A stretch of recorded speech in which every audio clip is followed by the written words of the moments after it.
ब्रह्मा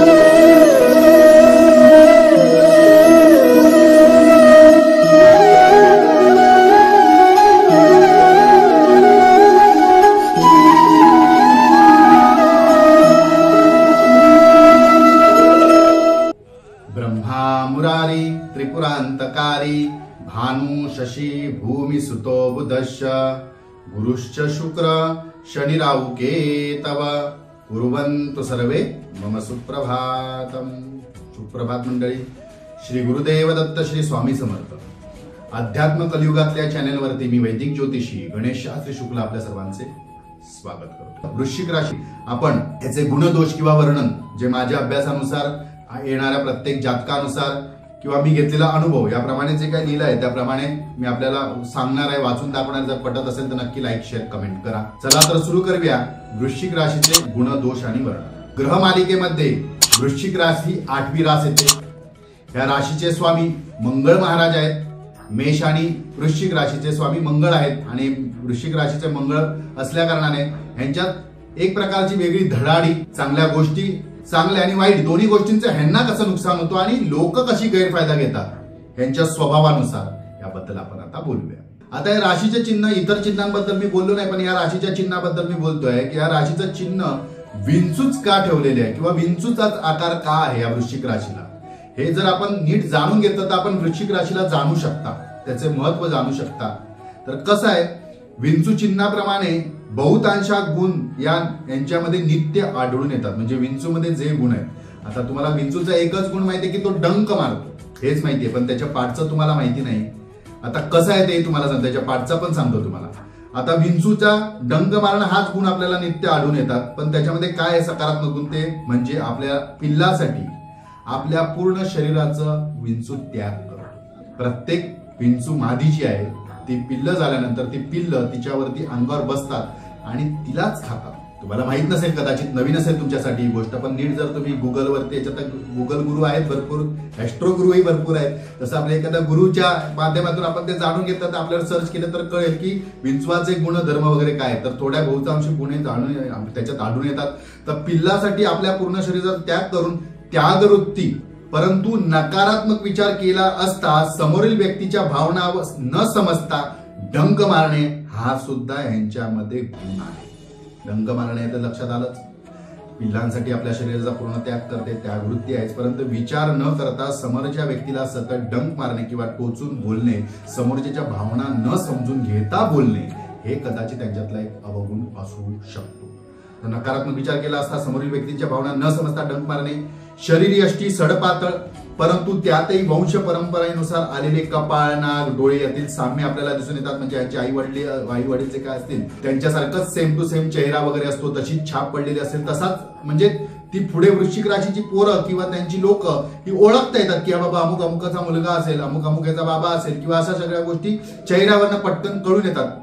साधारणतः चेहरेपट्टी, नाक, डोळे वगैरे हे सर्व सामान्य त्यांच्यामध्ये म्हणजे वंश परंपरानेच आलेले असतात, कपाळ, नाक, डोळे वगैरे दिसून येतात। दुसऱ्याच्या मनाला लागेल असे बोलणारा, समोरील परिस्थिती पाहून निरनिराळ्या वेगवेगळ्या मत प्रकट करणारा, उदाहरणार्थ वारा येईल तसे सूप धरणे ह्या राशीला उत्तम जमते। आता कसं आहे, याच्यामध्ये हे शब्द का मांडले तर वेळे प्रसंगानुसार ना हे फिरतात, यांचे मत परिवर्तन होतात, यांचं बोलणं सुद्धा चेंज होतं, ह्या काही गोष्टी यांच्या आलेल्या समोरच्या घटनेनुसार चेंज होतात। म्हणजे तटस्थ राहतीलच असं नाहीये, आपल्या गोष्टीवरती तटस्थच राहतील असं नाहीये, हे बदलूही शकतात। दाखवताना मात्र आपण तटस्थ असेच विचार करणार, मी असाच डिसिप्लिन करणार आहे, पण ह्यांच्यावेळी जेव्हा एखादी गोष्ट येते ना तेव्हा यांचं डिसिप्लिन वगैरे सगळं जातं कुठेतरी, आणि त्यावेळी मात्र ते ऍडजस्टमेंट करायला जातात। त्यावेळी समोरील व्यक्तीला ह्यांचा राग, वृश्चिक राशीच्या जातकाचा राग किंवा त्यांच्या सराउंडिंग असलेल्या लोकांना त्याच्यावरती राग हा त्यामुळे येतो, कारण जे बोलतात त्यावेळी ते प्रत्येक वेळी ते करतीलच असं नाही, तर आपले वेगवेगळे मत प्रकट करतात। आणि समोरच्या व्यक्तीला जर यांच्या मनात एखाद्या व्यक्तीबद्दल जरा सुद्धा प्रेम नाही किंवा काय वाटत असेल ना, तर त्या व्यक्तीकडे सतत झगडणाराच, विरोधातच बोलायचं, त्यांनी चांगलं बोलेल्यामध्ये काहीतरी वाकडच शोधून काढायचं, असं सुद्धा यांच्यामध्ये गुण दिसून येतो। विद्या संपन्न, हुशार, साहसी, परंतु हलक्या कानाचा अशा या व्यक्तीच्या संधी साधू लोक चांगला फायदा घेतात। आता काय सांगतो मी, ते विद्या संपन्न आहे, हुशार आहे, त्या हुशारीचा किंवा त्यांनी घेतलेल्या विद्येचा त्यांना उपयोग होईल असंच नाही, कुठेतरी वेगळीच काहीतरी कामं करणार, का तर चांगलं काम जरी मिळालं असेल तर ते अर्ध्यावर सोडून येणार का, तर ह्यांच्या मनाप्रमाणे होत नाहीये, ह्यांचं तिथे कोण वरिष्ठ ऐकत नाहीये किंवा ह्यांच्या समोर आजूबाजूची लोक यांच्या मनासारखं वागत नाहीयेत. अशामुळे कदाचित ती असलेली नोकरी सुद्धा सोडून येतील, असलेलं काम सुद्धा सोडून येतील, व्यवसाय सुद्धा सोडून येतील, दुसरं काहीतरी परत स्वतंत्र करायला लागतील. म्हणजे ह्या विद्येचा यांना उपयोग होईलच असा नाही. साहसी परंतु हलक्या कानाचे का म्हटलंय तर पटकन कोणीतरी काय सांगितलं की ऐकणार आहे. एखाद्याबद्दल जर वाईट मत यांच्या कानात कोणीतरी घातलं की त्याचा विचार न करता त्या समोरच्या व्यक्ती सांगितलं ऐकणार आणि त्याच्याबद्दल आपलं मत तयार करून घेऊन मग ते गिरवत राहणार आणि ती व्यक्ती तशीच असं समजून घेऊन त्याच्याबद्दल आपलं मत वेगळं करणार. आता ह्यांच्या ह्याच वाईट दोषामुळे जी बाकीची लोक असतात ना ती बरोबर वृश्चिक राशीचा फायदा करून घेतात. म्हणजे ह्यांच्या खांद्यावर बंदूक ठेवतात आणि गोळ्या मारतात. कोणाला काय सांगायचं असेल, कोणाला काय बोलायचंय, कोणाला काय करायचंय त्यावेळी ह्यांच्या कानात जे घालणार, एखादी व्यक्ती यांच्या कानात येऊन म्हणजे ह्यांना ओळखलंय ना, चांगला यांचा अभ्यास कोणी केलेला आहे सराउंडिंग यांच्या आजूबाजूला असलेल्या लोकांनी, मित्र असून दे, मैत्रीण असून दे, आई वडील असून दे, भाऊ बहीण असून दे, कोणी यांची जी लोक आहेत याला ओळखणारी, ह्या जातकाला ह्याच्या गुणदोषासाठी ज्यांनी ओळखलंय ना ती व्यक्ती बरोबर त्या कामासाठी यांच्या कानात काहीतरी घालणार आणि तो मग ते घोळून ठेवणार आणि मग हा व्यक्ती त्यांच्याशी भांडणार. म्हणजे दुसरी लोक संधी साधूपणा यांच्याकडनं करून घेतात. संधी साधू लोक यांचा चांगलाच फायदा घेतात. प्रामाणिक व्यक्तींना कदाचित थोडे आवडतच नाही, संधी साधू लोक यांना कदाचित थोडे आवडतात, असाही यांचा गुण असतो. आणि अशा वृत्तीमुळे यांना बरा कोण चांगला कोण काय हे कळायला तयार असत नाही, वाईट कोण हे लक्षात येत नाही. अशा जातकांची, वृश्चिक राशीच्या जातकांची आणि शक्यतो वृश्चिक चंद्र राशी आणि लग्न राशी असेल तर ह्या कटाक्षाने आपल्याला गोष्टी जाणून येतील. पुन्हा मी प्रत्येक वेळी ते सांगतो की आपली चंद्र राशी वृश्चिक असेल आणि इतर राशी जर वेगवेगळी असेल तर हे गुणदोष मॅच म्हणजे प्लस आणि प्लस होतात किंवा त्याच्यातले अर्धे याच्यातले अर्धे ही व्यक्ती जराशी वेगळी दिसायला सुद्धा. म्हणजे मी सांगतोय तसंच ती वृश्चिक राशीची व्यक्ती असेलच, जातक असं असेल नसेल तर लग्नानुसार बदलतील, नक्षत्रानुसार बदलतील. आता ज्येष्ठ नक्षत्र आणि अनुराधा नक्षत्रामध्ये खूप फरक आहे. ज्येष्ठ नक्षत्राचा तर भयंकरच आहे, अनुराधाचं थोडं वेगळंच आहे. आणि दुसरा चरण 3 चरण जी आहेत म्हणजे 9 चरण याच्यामध्ये येतात, 2-2.5 नक्षत्र येतात त्यानुसार आणि लग्नानुसार यांचा स्वभाव बदलत जातो. वेगवेगळा सुद्धा याच्यात तुम्हाला अनुभव वेगवेगळा येऊ शकतो. तर अशामुळे यांचे मित्र थोडे कमीच असतात, अशा व्यक्तींचे मित्र थोडे कमीच असतात आणि अशा व्यक्तींना जी लोक मदत करतात की नाही याचाच ही लोक घात करतात किंवा घात करतात. मीन्स कसं होतं, आता एखाद्या पदापर्यंत एखाद्या व्यक्तीने यांना नेलं असेल ना त्याच व्यक्तीबद्दल यांच्या मनात निगेटिव्ह जास्त यायला लागतं आणि तीच व्यक्ती यांची शत्रू याचा समजून घेऊन त्याचा विरोध करत राहतील आणि सतत त्याचाच विरोध हे करत राहतील.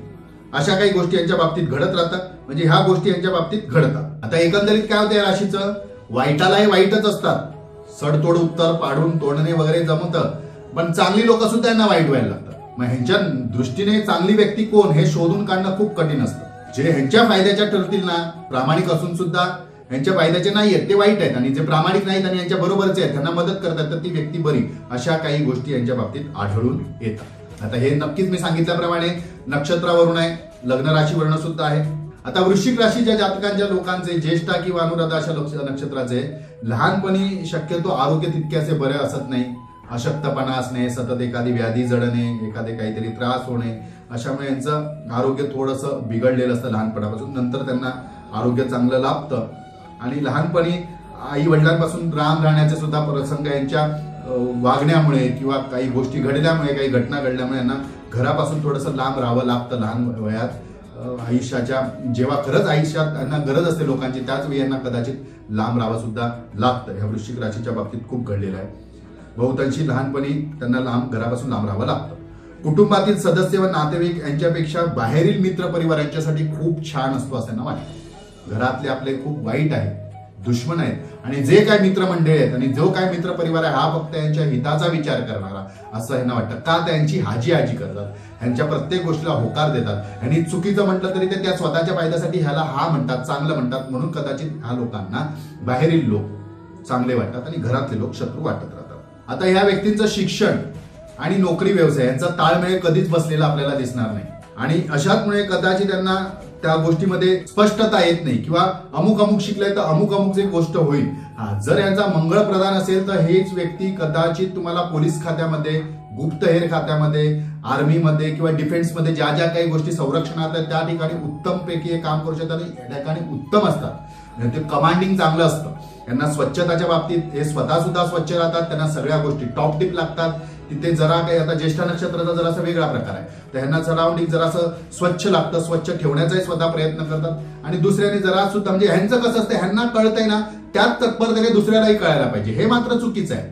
आता देवाच्या कृपेने तुमच्याकडे विद्या चांगली आहे, बुद्धिमत्ता चांगली आहे, तुम्हाला पटकन सांगितलेलं कळत आहे गोष्ट करे, पण ती दुसऱ्यालाही तितकीच पटकन कळावी हे मात्र जो विचार आहे की किंवा हा गोष्ट आहे ना, हे मात्र थोडंसं चुकीचं ठरतं आणि त्यामुळे समोरील व्यक्तींची याचं पटत नाही. समोरील व्यक्तींना आपला गुरु किंवा आपला आयडल किंवा ह्यांचं बद्दल काही शिकण्याबद्दल किंवा ह्यांच्यासारखं व्हावं असं कोणाला वाटत नाही. एखाद्या ठराविक पोस्टवर या चांगल्या असतील ना, तर ह्यांच्यासारखं व्हावं असं कोणाला वाटणार का, ह्यांचे ते विचार त्या व्यक्तीला पटतीलच असे नाही.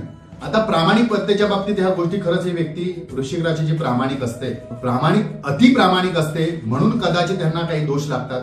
अति प्रामाणिक असतात त्यामुळे कदाचित यांना घरातली लोक मान्य करत नाहीत. अति प्रामाणिक असतात म्हणून घेऊन यांना कदाचित यश सुद्धा मिळत नाही. कारण कसं असतं, कालाय तस्मै नमः, काळानुसार आपण वागणं खूप गरजेचं आहे, अपडेट राहणं खूप गरजेचं आहे. खूप काही गोष्टी आयुष्यामध्ये बदलत असतात, संसारामध्ये बदलत असतात, जगात बदलत असतात, त्यानुसार आपण अपडेट राहणं खूप गरजेचं आहे. आणि जी व्यक्ती ही वृश्चिक राशीची अपडेट होत आहे प्रत्येक वेळी ना, त्यांचा उत्कर्ष सुद्धा अपडेट होत आहे, त्यांना उत्कर्ष सुद्धा होत आहे आणि त्यांना दिसून आहे.